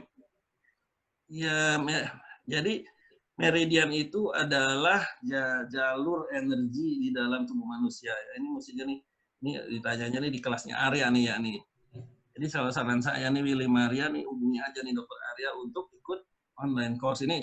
Saya nggak dapat komisi loh dari Arya. Cuma ini kalau diterangin di sini nanti kasihan yang lain. Nih ya nih catat ya nih. Terus Lestari, aku poin sama nih ya nih. Kemudian Willy Maria herbal yang digodok sebagai jamu, apa yang Anda maksud? Waduh, pertanyaannya apa umum sekali ya nggak bisa nih. Ini Willy Maria benar-benar harus ikut nih, apa namanya Aryan. Dok, ini dari Shanti, Anda mari. Mertua saya menderita multiple myeloma. Sekarang harus minum thalidomid untuk apa? Karsinoma darah. Ini bagian tubuh mana? Nah, jadi multiple myeloma, leukemia limfositik, apa segala itu hanya gejala di dalam Chinese medicine. Ya, misalnya HB rendah, HB tinggi, kemudian eosinofilnya gimana, segala itu cuma gejala dalam Chinese medicine. Yang dicari itu adalah asal muasalnya. Kenapa kok bisa kayak gitu? Makanya harus diperiksa. Nggak bisa saya bicara apa-apa karena nggak ada hasil pemeriksaannya. Kemudian dari Nur Laili, maaf dok, kasus jerawat akibat paru-paru panas. Ada kaitannya dengan usus besar yang kotor. Nggak ada. Jadi di dalam Chinese medicine nggak ada misalnya jerawat itu datangnya selalu dari apa tuh, dari paru-paru atau dari mana usus besar, enggak. Kalau orang dulu suka bilang, oh ini kalau jerawatan mungkin perutnya itu kotor, besarnya nggak bisa gitu. Saya tadi udah bilang, contoh yang satu dari jantung, umur 17 tahun, yang umur 30 dari ginjal. Ginjalnya pun ginjal ada dua ya, ginjal yang dan ginjal in. Jadi nggak bisa sama sekali, nggak bisa ditentukan. Nggak ada misalnya kanker payudara. Saya sering dapat kanker payudara, hampir tiap minggu saya dapat kanker payudara. Itu ada yang dari liver, ada yang dari limpa, ada yang dari ginjal, satu masing-masing. Nggak bisa dan nggak bisa ditebak juga. Ada orang yang cengenges, oh ini jangan-jangan nih jantungnya. Ada orang yang misalnya marah-marah nih, nggak bisa gitu juga. Nggak ada tebak-tebakan dalam Chinese medicine itu dosa kalau boleh dibilang lah. Dosa, salah pasti salah udah. Ya, nggak ada di bukunya juga nggak ada. Terus udah gitu pengobatan dengan TCM berapa persen tingkat kegagalan? Ini pertanyaannya bagus nih, saya suka. Windiati Tejokusumo. Makasih ya, Mbak Windiati. Jadi kalau di dalam Chinese medicine, ya di dalam buku Neijing disebut, jangan ngobatin pasien yang nggak mau sembuh. Nah yang gagal yang mana? Ya pasien yang nggak mau sembuh itu. Sederhana aja, dan disebut loh ciri-cirinya pasien nggak mau sembuh itu. Disebut ada di situ di Neijing gitu. Nah, para praktisi itu harusnya tahu gitu. Dan saya sering ketemu orang kayak gitu.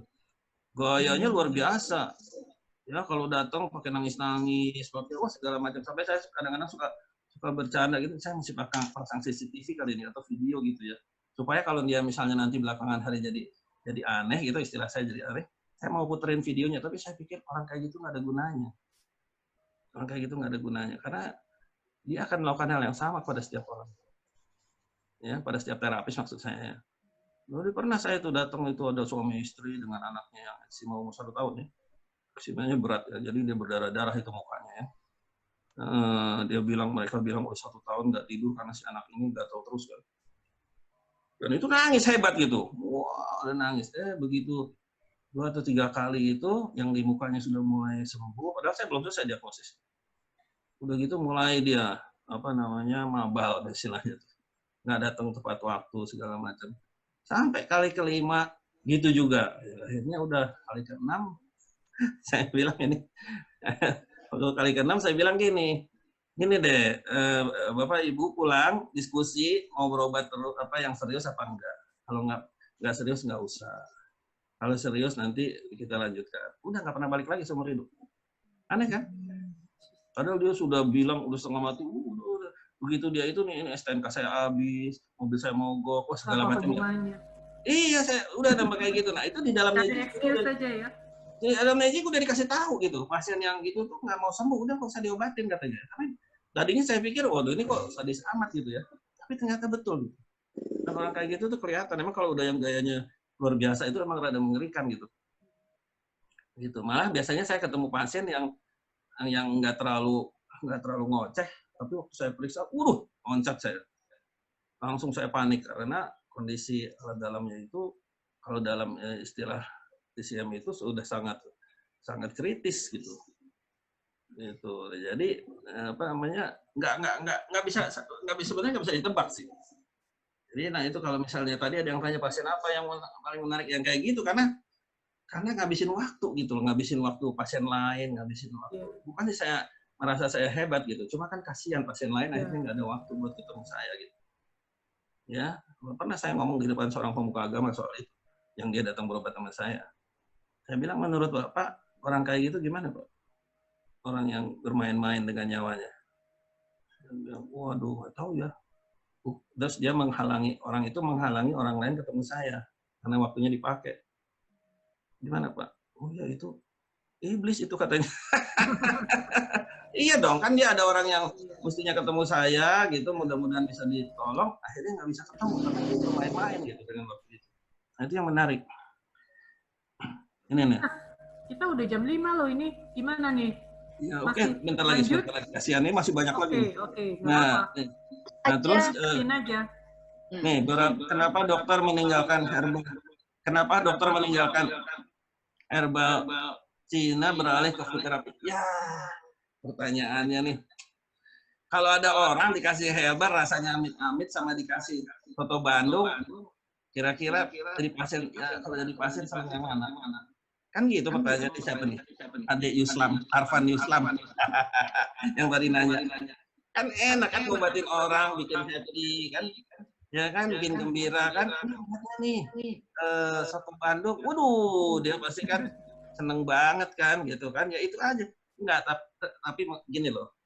Saya waktu saya ketemu mengenai food therapy ini, yang akhirnya saya temukan juga di Neji, ya, buku yang umurnya udah 4.000-an tahun itu, saya menyayangkan gitu bahwa ilmu itu sebenarnya sudah ada, udah lama. Oh, ada nih Dokter Arya. Namanya Dokter Arya apa Dokter Sony? Nah, oh, ada nih. Nah, Arya ini hostnya, Bu. Hostnya, ya. Itu yang di Jakarta. Jadi saya apa namanya, sebentar ya Bu ya. Jadi saya pikir wah ini food therapy ini satu yang luar biasa, dan alhamdulillah saya juga nggak ngerti kalau ditanya kenapa kok apa namanya sampai akhirnya betul-betul beralih. Lucunya itu jalan hidup saya itu seperti mengarahkan saya ke situ gitu. Saya akhirnya ketemu buku-buku food therapy yang kuno-kuno gitu. Terus kemudian saya apa namanya ketemu juga orang yang ngajari saya, ketemu chef ya, koki di New Zealand yang udah 45 tahun jadi chef yang ngajarin saya. Ya kan lucu, saya bilang nih. Lucu banget ini saya bilang, tapi akhirnya udah saya jalankan dan alhamdulillah bermanfaat. Ini dari Siti Fadila. Assalamualaikum Dr. Sony, salam dari Fadila. Saya Alvarium. Sudah ke angka terakhir. Sekarang kemo, rencana 2 bulan lalu. Dan alhamdulillah sudah bersih. Nah, kemudian mohon bantuan dokter. Waduh. Saya paling bantu doa aja nih, Siti Fadila. Soalnya nggak bisa periksa dalam situasi kayak gini. Coba hubungin Arya atau nanti Arya, mungkin kalau di Bandung saya ada Sinse Yandi yang juga sama berpraktek seperti saya ya, caranya ya. Selain itu saya belum tahu. Kemudian dari Mirna Mataliti. Dokter Arya, apakah ada resep umum pola hidup sehat? Nah, ini dia nih. Saya selalu ditanya, selain menghindari makanan minuman dingin. Di dalam Chinese medicine itu nggak ada hemaviton, apa tuh namanya tuh, tonic kumbayar, apa nggak ada. Jadi sangat spesifik. Kalau orang misalnya mau tanya apa sih makanan yang bagus untuk saya, harus diperiksa, harus tahu. Beda-beda ya. Beda. Karena misalnya disebut misalnya ubi cilembu, ada orang misalnya akhirnya makan ubi cilembu 3 kali sehari, ganti beras nasinya sama ubi cilembu, sakit juga dia. Ya memang penyakit itu udah ada gitu loh. Gitu. Jadi makanan-makanan seperti itu tidak menyembuhkan karena tidak tepat dengan diagnosisnya. Jadi jangan nyalahin ubi cilembu, jangan nyalahin soto Bandung.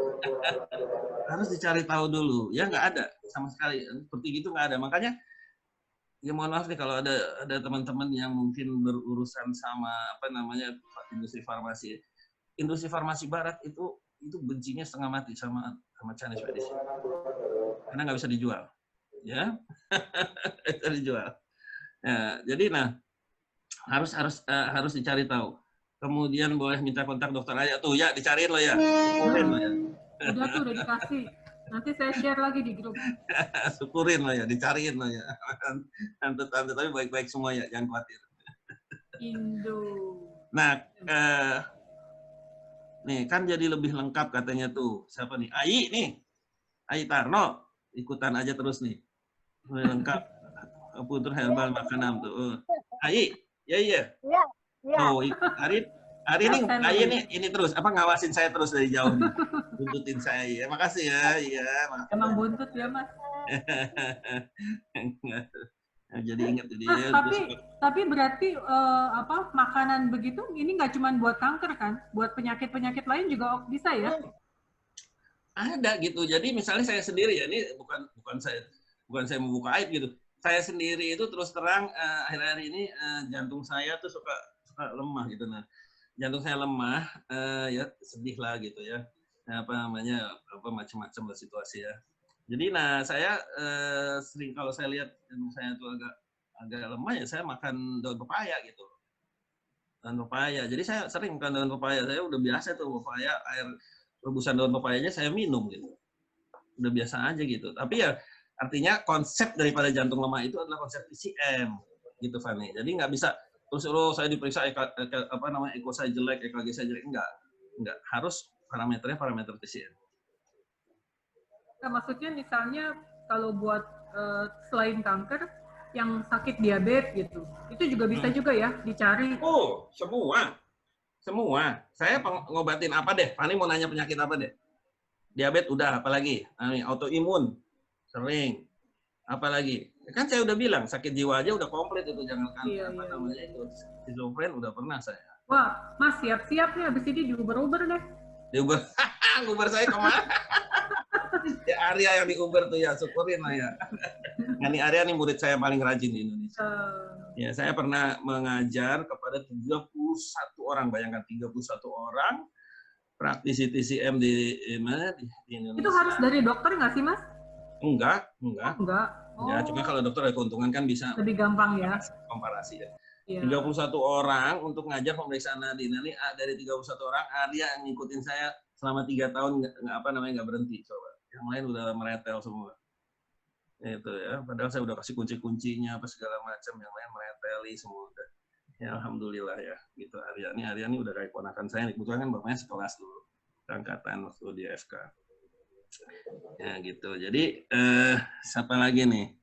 Kalau ingin belajar TCM dengan Pak Dr. Sony, nah udah ada Arya nih ya, tuh banyak tadi kasih tahu ya. Sekarang lagi tren, nah ini yang bagus nih dari Rudita. Yang ini.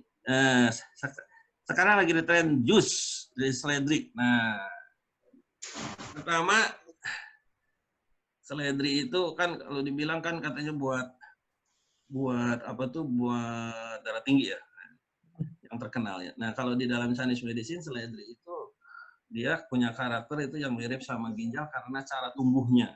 Bayangin coba, karakternya karena cara tumbuhnya. Jadi dia dari bawah ke atas. Yang kedua, yang namanya jus itu selalu membuat apapun yang kalau diproses di situ menjadi lebih dingin. Ngomong apa deh? Yang anget-anget deh. Ada buah yang paling anget, namanya cherry. Coba bayangin. Cherry itu kalau ada yang punya pohon cherry, bahagialah Anda. Anda punya buah paling anget. Tapi jangan di jus. Kalau di jus jadi hilang angetnya. Hilang. Padahal kalau dimakan gitu aja, dikeletus gitu aja jadi bagus. Cherry itu paling hangat. Satu lagi yang hangat adalah korma. Ya, tapi kita nggak sama aja, ngapain ngejar-ngejar korma kalau ada cherry. Cherry juga rasanya enak. Gitu ya. Saya makan korma kalau lagi buka puasa gitu kan. Gitu. Jadi cherry, nah, tapi apapun yang diproses dengan sistem juicing itu akan menjadi lebih dingin. Jadi hati-hati. Ya, itu mesin jus itu saya ketemu sama ada Pak komedian yang bikin apa namanya meme soal juicing mesin itu, karena memang itu sebenarnya urusan jualan, bukan urusan ngobatin orang. Ya, hati-hatilah. Kalau kita nih anak-anak dari UI ini hati-hatilah kalau memilih sesuatu ya. Kita kan diajarin betul bagaimana cara berpikir logis ya. Gitu. Jadi makan dan minum buah aja, nggak usah pakai jus gitu ya. Nah terus adakah makanan bisa menolong hepatitis? Ada. Saya pernah mengobatin ini maaf yang untuk kelamaan tadi dengan saya ngomong. Saya pernah ngobatin orang yang punya hepatitis C. Nah begitu mencurigakannya orang ini. Jadi orang ini dia chef, dia lagi ngurusin permanent resident. Nah, dia pernah kerja di kapal ya, mungkin kena di situ ya, mungkin ya. Orang anak Betawi. Akhirnya dia waktu dia diperiksa, dia didiagnosis hepatitis C, dia berobat ke ahli hepatitis di Auckland sambil berobat ke saya. Setelah mungkin 3 bulan berobat ke saya, dites lagi negatif. Terus dia bawa tuh hasil yang negatif itu ke panel dokter imigrasi, yang ditolak. Ya mungkin dia pikir, ya aneh nih ada hepatitis saya. Dulu saya kan redaksi majalah Medika, redaksi junior sih, tukang ngamplopin doang. Jadi saya kan baca semua, saya tahu. Jadi selain saya ini juga saya baca banyak penelitian. Nah dari situ saya tahu lah, ya, kalau ada dokter itu dia bisa menghilangkan hepatitis C dari seorang pasien kaya raya dia. Semua orang datang ke dia, naik pesawat dia datang. Ya cuma orang yang nggak tahu saya, dan juga memang nanti repot, saya nggak punya landasan di rumah gitu. Jadi dia ditolak sama ininya. Wah, dia balik lagi ke spesialisnya itu. Spesialisnya marah-marah hebat. Wah, merasa tidak dipercaya. Akhirnya udah kamu sini saya kirim ke laboratorium lain, dan di laboratorium lain diukur tetap negatif. Akhirnya dia dapat PR-nya. Hepatitis C. Gitu ya. Dan si anak ini juga anak yang pintar lah. Dia memang senang baca. Kemarin ini dia kuliah lagi ya. Dia dapat S1, tadinya udah D berapa gitu chef ya, dia dapat S1 ya. Jadi dia sekarang jadi manajer restoran apa. Dan dia tuh waktu dia tahu dia negatif, dia sendiri geleng-geleng karena dia baca. Dia googling sendiri. Hampir tidak mungkin seorang dengan hepatitis C itu pasti si dokternya bilang, udah deh, ini kamu akan bersama dia sampai kamu dikubur gitu ya. Mesra banget lah kalau hepatitis C sama pasiennya. Ternyata hilang gitu. Hilang. Dan pengobatannya saya nggak pakai herbal yang diimpor dari Cina apa segala macam, nggak ada.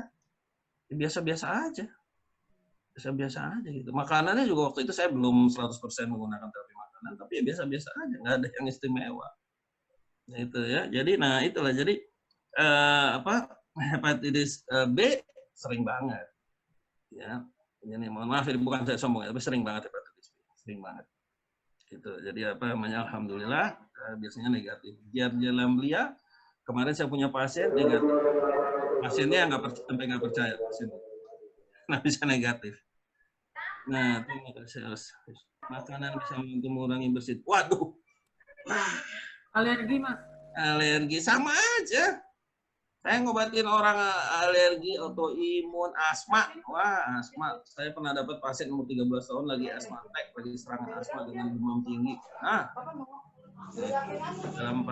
dalam 30 menit serangan asmanya hilang, dalam 45 menit demamnya berkurang.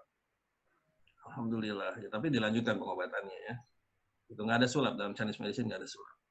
Jadi bisa, yang penting itu pokoknya diagnosis lah. Diagnosis gitu. Kalau yang ngotot nanya sama saya soal si ubi, soal apa, nanti jengkel sama saya pasti. Jawabannya pasti saya nggak akan berubah. Gitu. Bukan karena saya nggak jualan ubi, dan saya nggak jualan lobak, enggak. Ya bukunya bilang gitu ya, saya mesti bilang gitu. Kalau ngeluin jadi anak UI, ngotot-ngotot nggak karuan gitu ya, terus udah gitu ngarang buku, enggak. Ya, isi buku dirubah-rubah, waduh, dosanya saya sama UI. Ya, ya kita harus harus jujur. Selalu saya pesankan sama murid-murid saya atau siapapun, saya bilang jujur. Nomor satu jujur. Ya, dengan kejujuran itu maka kita akan memperoleh, ya insya Allah kita akan memperoleh keberhasilan. Gitu aja. Nggak ada resep yang yang mesti naik ke Gunung Himalaya gitu, nggak ada.